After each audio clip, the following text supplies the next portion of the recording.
नमस्कार, जेके प्राइम में आपका स्वागत है। मैं हूं विनोद कुमार। दर्शकों, सरकार ने एक और उम्मीद जम्मू वासियों के लिए जगा दी है।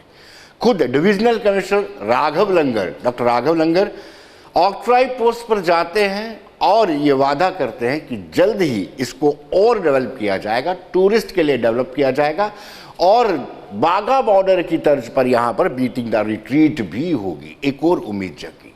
साथ ही साथ उन्होंने ये भी कहा है कि घराना वेटलैंड को भी और डेवलप किया जाएगा और वहाँ पर ताकि बाहर से भी जो टूरिस्ट आते हैं वो आ जाएं। लेकिन कहीं ना कहीं जो इस क्षेत्र के साथ, इस सेक्टर के साथ जुड़े हुए लोग हैं, उनको लगता है कि एक और उम्मीद कहीं या लॉलीपॉप सरकार ने थमा दिया है, क्योंकि इससे पहले बहुत सारे प्रेस्टिजियस प्रोजेक्ट अभी भी अधर में लटके हुए हैं। चाहे हम बात करें आर्टिफिशियल लेक की बात करें, मुबारक मंडी के रेनोवेशन की बात करें, रघुनाथ बाजार को ब्यूटिफिकेशन की बात करें, या फिर जो साबरमती के पैटर्न पर आपको तवी को डेवलप करना था वो नहीं हो पाया। लेकिन फिर भी एक उम्मीद है, लोगों को उम्मीद जगी है कि कहीं ना कहीं ऑक्ट्रॉय पोस्ट पर बीटिंग द रिट्रीट सेरेमनी हुआ करेगी। वैसा ही गेट लगेगा जैसा बाघा में लगता है। उस तरफ पाकिस्तानी होंगे, इस तरफ भारत के लोग, भारत के जवान होंगे। तो कहीं ना कहीं एक उम्मीद दोबारा से जगी है।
जबकि सीमा सुरक्षा बल और लुपिन कंपनी वाले जम्मू में सबसे ऊंचा झंडा जो है वो देश को समर्पित कर रहे हैं।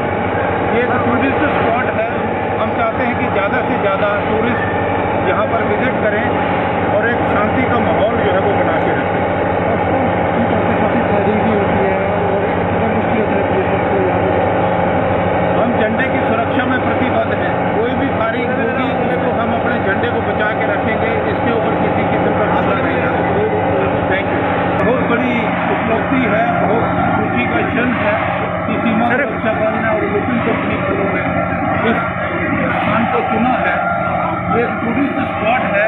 टूरिस्ट स्पॉट की वजह से एक शांति का प्रतीक है। उनके लिए बहुत बड़ा शांति का एक मैसेज हम यहाँ से जीरो लाइन से कन्वे कर रहे हैं। को यहाँ से हमेशा ही शांति का मैसेज जो है वो देते हैं अक्रॉस। हम चाहते हैं कि ये JNK के लोग और इंडिया के लोग ज़्यादा से ज़्यादा इस स्पॉट को विज़िट करें और जीरो लाइन तक विज़िट करें और अपने झंडे का भी जो है जो एक प्रतीक दर्शा रहा है उसका भी आनंद लें।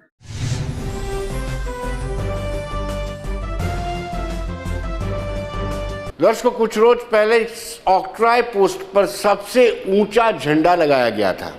इस पोस्ट में एक बड़ी खासियत है। इस पोस्ट में एक ऐसा पेड़ आता है जिस पेड़ का आधा हिस्सा पाकिस्तान की तरफ है और आधा हिस्सा इंडिया की तरफ है। तो आप इससे अंदाज़ा लगा सकते हैं कि कितना इम्पोर्टेंट वो पोस्ट है। और वहीं पे एक ऐसी जगह बनी हुई है, जब मीटिंग्स होती है, रेंजर्स की मीटिंग होती है, ऑफिसर्स की मीटिंग होती है, तो उसी जगह पर मीटिंग होती है।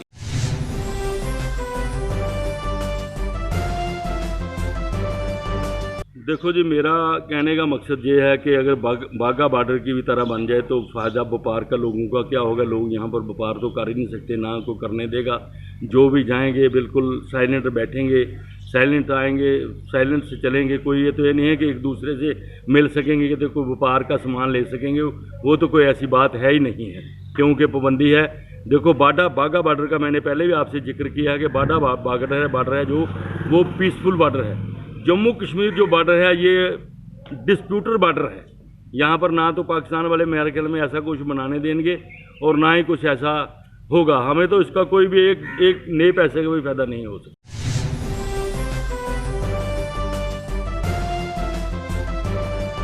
दर्शकों, स्थानीय लोगों से जब हमने पूछा तो उनका ये कहना है कि बड़ी अच्छी बात है, अगर ये डेवलप होता है तो बिजनेस के आसार भी बढ़ जाते हैं, यानी वहां लोकेलिटी को भी रोजगार मिल सकता है।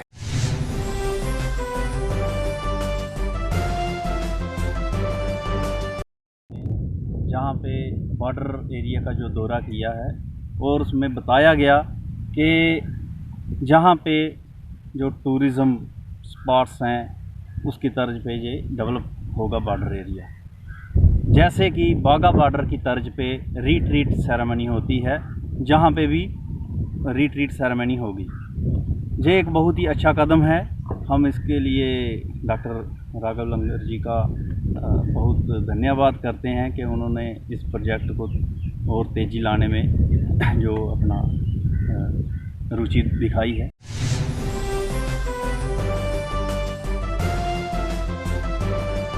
तो दर्शकों, जैसे हमने पहले ही बताया कि इस सेक्टर से जुड़े हुए लोगों से बातचीत की, चाहे वो व्यापार से हो, बाजार से हो, रघुनाथ बाजार एसोसिएशन के प्रेसिडेंट से भी बातचीत की। उन्होंने कहा कि पहले भी ही उन्होंने एक एग्जाम्पल अच्छी दिया है कि तिरुपति बालाजी का टेम्पल जो है यहाँ पे बनने वाला है, 25 हेक्टेयर लैंड में बनेगा, उसके साथ साथ बहुत सारी डेवलपमेंट होगी।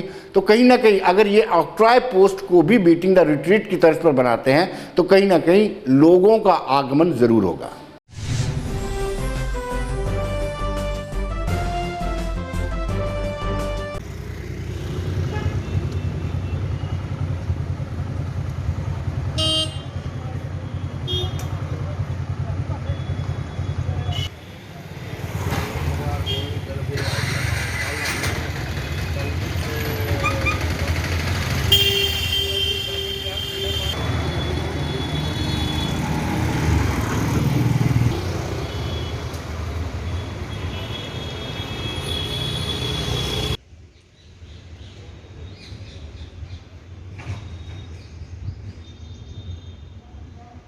जी, देखा जाए तो हम इस कदम की काफ़ी सराहना करते हैं, क्योंकि ये ऐसे प्रोजेक्ट्स हैं जिन पे काफ़ी लोगों ने कई बारी बात तो की, पर इसके बारे में कोई कारगर कोई कदम नहीं उठाया गया। बट अब एक टीम का जाना और उसका पूरा मुआयना करना, ये एक अच्छा संकेत है कि इस तरफ भी ध्यान दिया जा रहा है। क्योंकि अगर ये सुचेतगढ़ बॉर्डर को बागा बॉर्डर की तर्ज पे तैयार किया जाता है तो इससे इस बात पर प्रभाव ज़रूर पड़ता है कि आने वाला जो टूरिज़्म है वो इससे बढ़ेगा। टूरिस्ट को नई नई साइट्स मिलेंगी देखने के लिए। और उसी तरह आपका आरएसपुरा का जैसे रेलवे स्टेशन है, उसको हिस्टोरिकल मोड पे अगर तैयार किया जाए तो टूरिस्ट निशंका बढ़ेगा। देखिए, ये बड़ा वेलकम मूव है जो एडमिनिस्ट्रेशन ने लिया है, क्योंकि आज से जब पार्टीशन नहीं हुई थी तब से यहाँ पे विक्रम चौक में स्टेशन हुआ करता था, जिस पे बैठ के जहाँ ट्रेन चलती थी, जो पाकिस्तान तक ट्रेन जाती थी, जो पाकिस्तान है।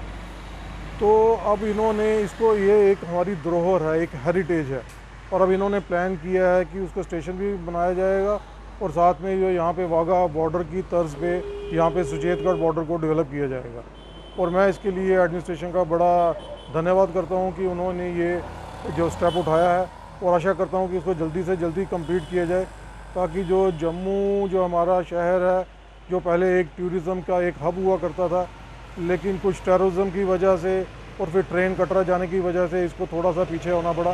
तो अब जो एक मंदिर भी यहाँ पे बनने जा रहा है, जो तिरुपति बालाजी का मंदिर है, तो इसी तरह से जो हमारे ये टूरिज़्म से रिलेटेड जो पॉइंट्स है, जैसे यहाँ तवी का हमारा लेक प्रोजेक्ट था, जैसे हमारी सुरीसर लेक है, हमारी मानसर लेक है, यहाँ गंडोला प्रोजेक्ट है, यहाँ पे मुबारक मंडी प्रोजेक्ट है। तो मैं चाहता हूँ कि ये गवर्नमेंट इसकी तरफ तवज्जो दे, उसको जल्दी से जल्दी इसको, मैं तो कहता हूँ किसी प्राइवेट जो बड़े बड़े इंडस्ट्रियलिस्ट हैं उनको इनवाइट किया जाए कि वो यहाँ पे इन्वेस्ट करें।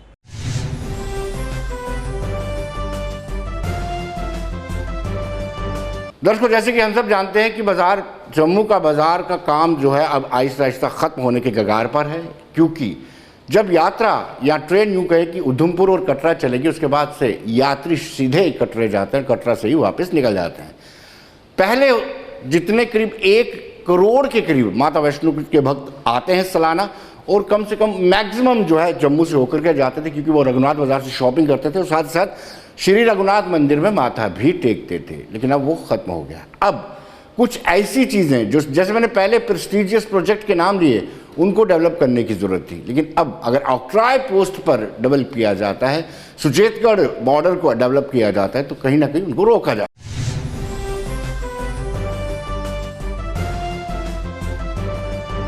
देखिए जी, जैसे ये इसकी तैयारी हो रही है, कल हमारे माननीय डिवीजन कमिश्नर साहब ने भी उधर का दौरा किया और बीएसएफ वालों से भी मीटिंग हुई है कि इसकी तैयारी हो रही है कि इसको जल्दी से जल्दी इधर बीटिंग द रिट्रीट सेरेमनी शुरू की जाए।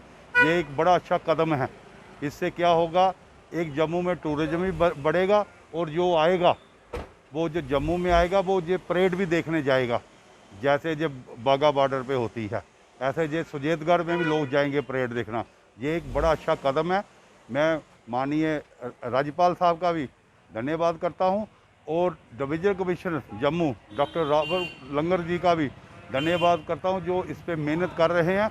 और मैं उनसे एक बात और कहना चाहता हूं कि अब अगर कदम उठाया तो इसको जल्दी से जल्दी पूरा किया जाए। से जम्मू को इंडिपेंडेंट टूरिस्ट डेस्टिनेशन बनाने के लिए पिछले कुछ 2 डिकेड्स बहुत से ऐसे प्रोजेक्ट्स कार्यक्रम में चल रहे हैं जिनकी पेस बहुत कम है। और हमें कल ऐसा मौका मिला कि हमारे यहाँ के डिपकम साहब डॉक्टर राघव लंकर जी अपनी पूरी टीम बीएसएफ के साथ, रेवेन्यू डिपार्टमेंट के साथ पूरा वाटर टूरिज्म को प्रमोट करने के लिए सुचेतगढ़ की तरफ गए और सुचेतगढ़ में पूरा उन्होंने निरीक्षण किया और पॉसिबिलिटी देखी। और यहाँ पे तक हमें सुनने को मिला है कि हम बहुत देर से तकरीबन 15 साल से कहते आ रहे हैं इनको कि यहाँ पे अनफर्लिंग ऑफ नेशनल फ्लैग और सेरेमोनियल परेड होनी चाहिए।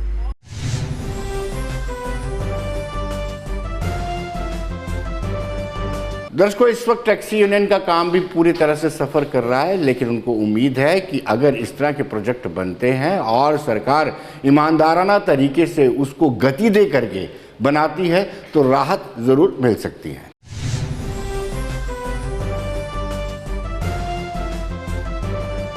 देखिए, सरकार कह रही है तो ये तो एक, मैं कहता हूँ, बड़ा अच्छा और ऐतिहासिक कदम है। लेकिन ये हम काफ़ी देर से सुन रहे हैं। हमारी बड़ी पुरानी डिमांड थी ये कि अगर जम्मू को बचाना है, जम्मू की इकनॉमी को बचाना है, तो ये सुचेतगढ़ बॉर्डर लेक्स, जो वहाँ घराना है, जो लैंड है, जो जहाँ से पंछी जो हैं वो बड़े दूर से फॉरेन कंट्री से आते हैं, ये चीज़ें हैं जो टूरिस्ट को अपने ओर खींचेंगी। तो इससे टैक्सी वाले को, जम्मू के दुकानदार को, जम्मू के उधर ढाबे वाले को, आरसपुरा के लोगों को, उनको बहुत फ़ायदा होगा।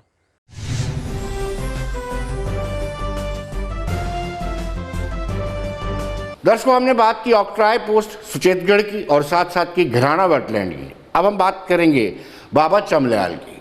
चमल्याल भी एक ऐसी ही जगह है जिसको डेवलप किया जा सकता है।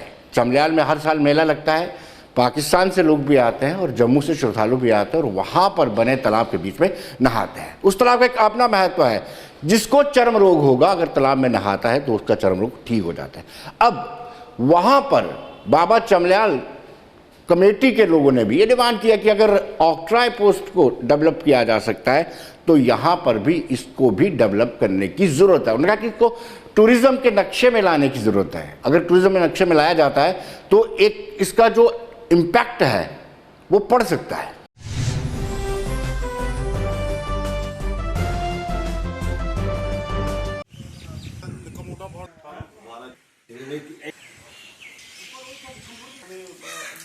देखिए, ये 2006 में बाबा चमल्याल का एक प्रोजेक्ट गया था सेंट्रल गवर्नमेंट में। उसके बाद 2009 में कुछ पैसा आया था, 1 करोड़ 69 लाख रुपया, और उसमें इसकी पूरी बुक बनी है। और ये इसको डेवलपमेंट के लिए टूरिज्म डिपार्टमेंट को ने यहाँ पे काम किया था। और हम चाहते हैं कि जैसे सुचेतगढ़ है, ये एक इंटरनेशनल जगह है जहाँ पे हर कोने कोने से दुनिया आती है, जहाँ पे पाकिस्तान हिंदुस्तान का मेला लगता है। लेकिन 2018 के बाद पाकिस्तान के साथ हमारा कोई संपर्क नहीं, उन्होंने हमारे 4 अफसर मार दिए थे, उनके साथ कोई संपर्क नहीं हुआ। हम चाहते हैं जैसे सुचेतगढ़ में गेट बना हुआ है, वहाँ जो भी डेवलपमेंट हुई है उस तर्ज पे, या बाबा चमल्याल की जितनी मानता है हमारे हिंदुस्तान में क्या कि पाकिस्तान में इसकी बहुत ज़्यादा मान्यता है।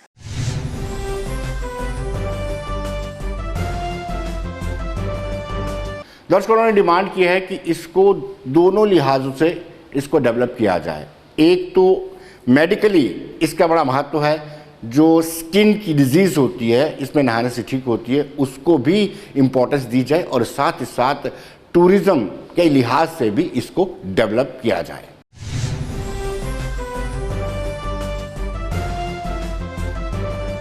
मेरी बहुत उम्र हो गई है, बचपन से मैं यहाँ देख रहा हूँ।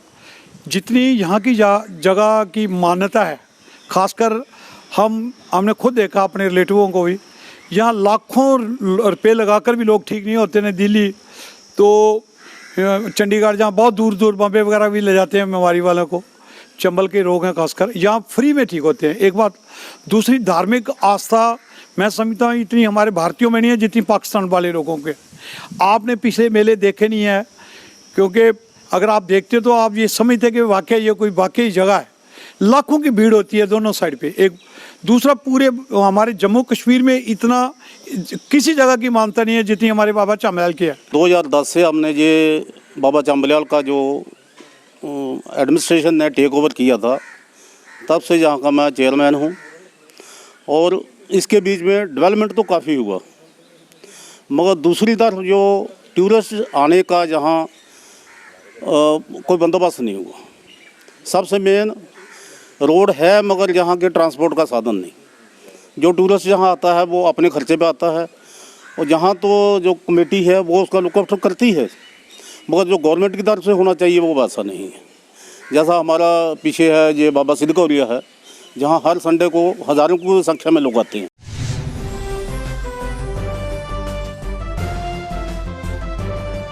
दर्शकों, अब हम बात करेंगे BCCI versus जेकेसीआई। Cricket association in दिनों सुर्खियों में बनी हुई है, और हम सोचते थे कि भाजपा की सरकार आएगी, भाजपा की सोच वाले लोग जब हेल्म ऑफ द अफेयर पर बैठेंगे तो कुछ ना कुछ बदलाव होगा, लेकिन कोई बदलाव ऐसा नज़र नहीं आया। जो बीसीसीआई ने कमेटी बनाई 3 मेंबर की, उसमें बीसीसीआई ने सुनील शेट्टी जो चीफ स्पोक्स पर्सन है, सीनियर एडवोकेट हैं, उनको शुमार कर दिया। रिटायर्ड ब्रिगेडियर अनिल गुप्ता जो स्पोक्स पर्सन है, उनको शुमार कर दिया। एक मिथुन मनास हैं जो क्रिकेटर है, रणजी खेले हुए हैं, काफ़ी मैचेस खेले हुए हैं, उनको छोड़ करके फिर ऐसा लगता है कि कहीं ना कहीं राजनीतिक हस्तक्षेप खेल में रहेगा। और हम बार बार ये तर्क देते हैं कि जब जब राजनीतिक हस्तक्षेप रहता है खेल में, तो फिर खेल और खिलाड़ी दोनों ही तरक्की नहीं कर सकते। लेकिन हमने भाजपा से बातचीत की, भाजपा के पास बहुत सारे तर्क रहते हैं। उन्होंने कहा कि बीसीसीआई में अनुशासन नहीं था, इसलिए अनुशासन लाने के लिए ब्रिगेडियर को लाया गया, brigadier Anil Gupta, retired brigadier Anil Gupta. और ये कहा कि बहुत सारे कानूनी मामले चल रहे हैं, इसलिए advocate, senior advocate Sunil Shetty को शुमार किया गया। हालांकि ये तर्क उनका ये अच्छा है कि मिथुन मनास खिलाड़ी है।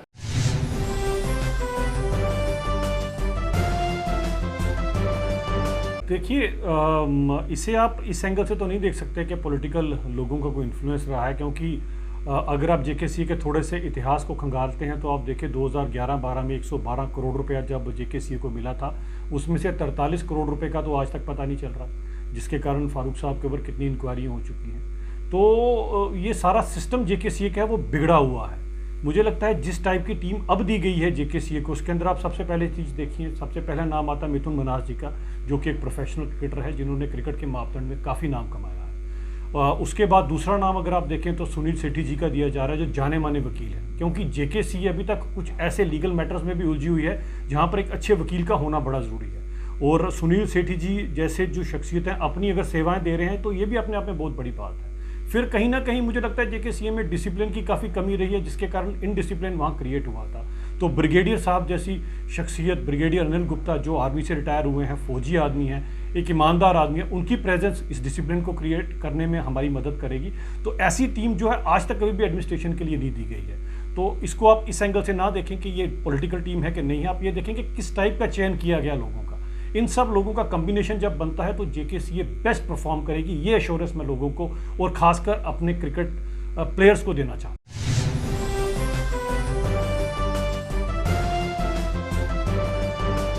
तो दर्शकों, जब विपक्ष की बात करते हैं, जब विपक्ष पावर में होता है तो वो हस्तक्षेप भी करता है, साम दाम दंड भेद सब कुछ करता है। लेकिन हमने कांग्रेस से बात की, एनसी से बात की, और दोनों का ही कहना है कि भारतीय जनता पार्टी के लोग खेलों में भी अपने लोगों को एडजस्ट करने में लगे हुए हैं, यानी उनको भी उसमें शुमार कर रहे हैं। लेकिन आपको बताते चले, जब कांग्रेस हुकूमत में थी, जब अगर बात करें नेशनल कॉन्फ्रेंस की, तो नेशनल कॉन्फ्रेंस के तो अध्यक्ष जो डॉक्टर फारूक अब्दुल्ला, वो जेकेसीए के जनक रहे हुए हैं। तो आज वो बाहर रह करके इस तरह की बातें कर रहे हैं कि बीजेपी इस तरह से करे, लेकिन उन्होंने अपने कार्यकाल में भी खूब जमकर हस्तक्षेप किया है।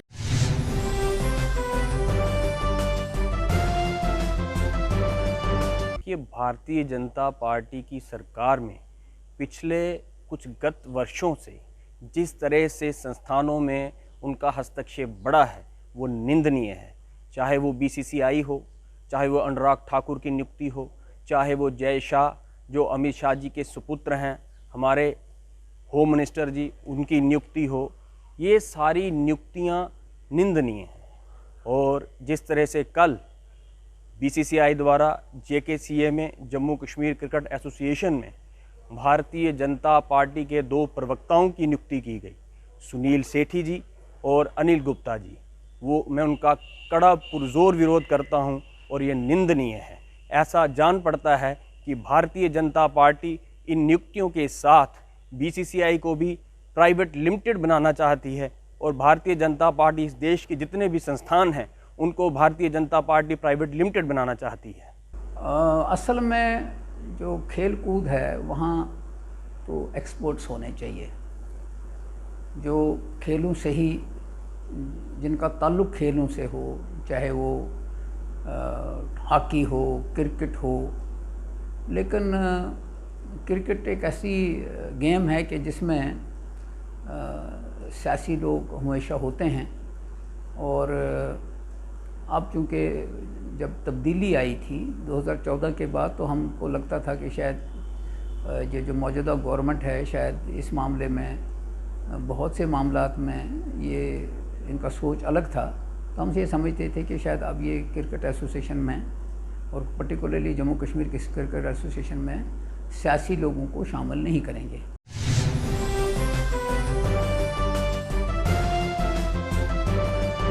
दर्शकों, अपनी पार्टी को तो अवसर मिला नहीं सत्ता में आने का, लेकिन पीपल्स डेमोक्रेटिक पार्टी को जब अवसर मिला था तो पीपल्स डेमोक्रेटिक पार्टी ने भी जमकर हस्तक्षेप किया था। वाहिद परेश इसका एग्जाम्पल है।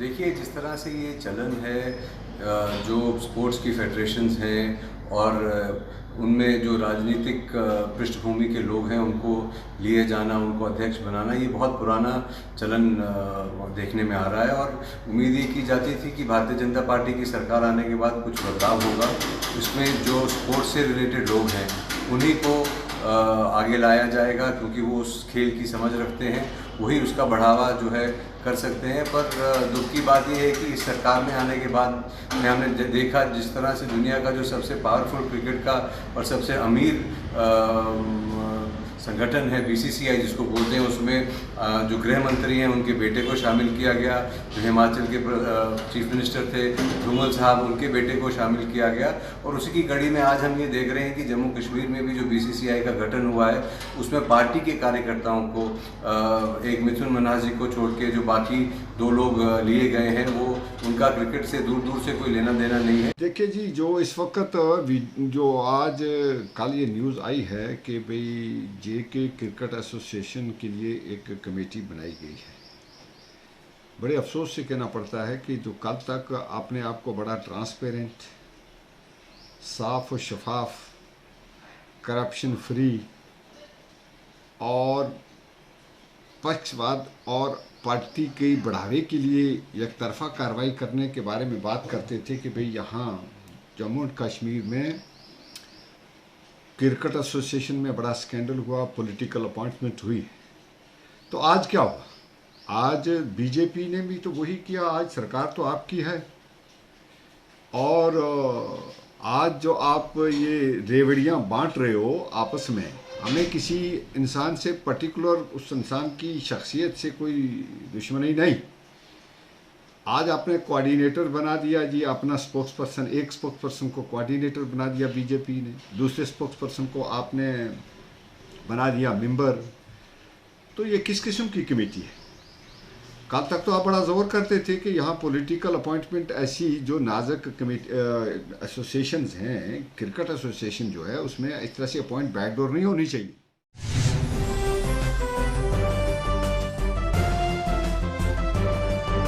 दर्शकों, हमने सुनील शेट्टी जो चीफ स्पोक्स पर्सन है भारतीय जनता पार्टी, उनसे बातचीत की।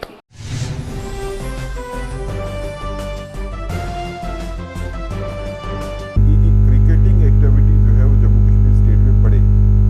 खासकर हम एक मैसेज देना ज़रूर चाहेंगे कि यहाँ पे शांति की स्थापना में भी क्रिकेट अपना योगदान दे।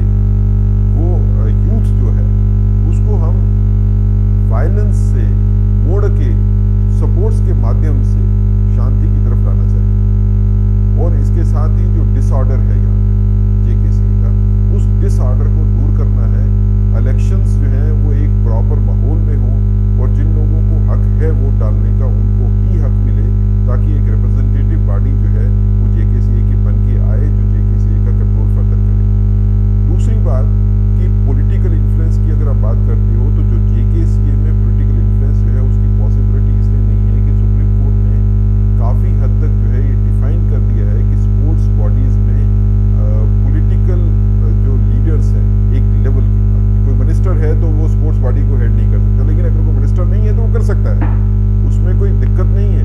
आपकी पॉलिटिकल एफिलिएशन सिर्फ जो है वो आपके लिए कोई डिसेबिलिटी नहीं होती है कि आप स्पोर्ट्स बॉडी में जो है वो आ नहीं सकते हो या उनको देख नहीं सकते हो, लेकिन एक जब पोजीशन ऑफ इन्फ्लुएंस पे आप पहुंच जाते हो तो उसके बाद सुप्रीम कोर्ट के या लोधा पैनल की कमेटी रिपोर्ट के हिसाब से आप जो है वो स्पोर्ट्स बॉडी को जो है वो नहीं कर सकते। क्योंकि हमने देखा यहाँ पे पहले यहाँ पे चीफ मिनिस्टर और मिनिस्टर्स जो है वो जेकेसी को हेड करते रहे और उसका नतीजा क्या निकला वो भी हमारे सामने है।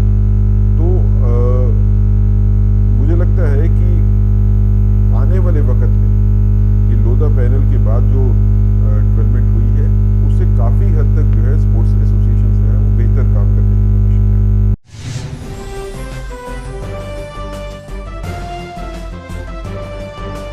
तो दर्शकों, बने रहिए देश दुनिया की खबरों के लिए और मुझे दीजिए इजाजत।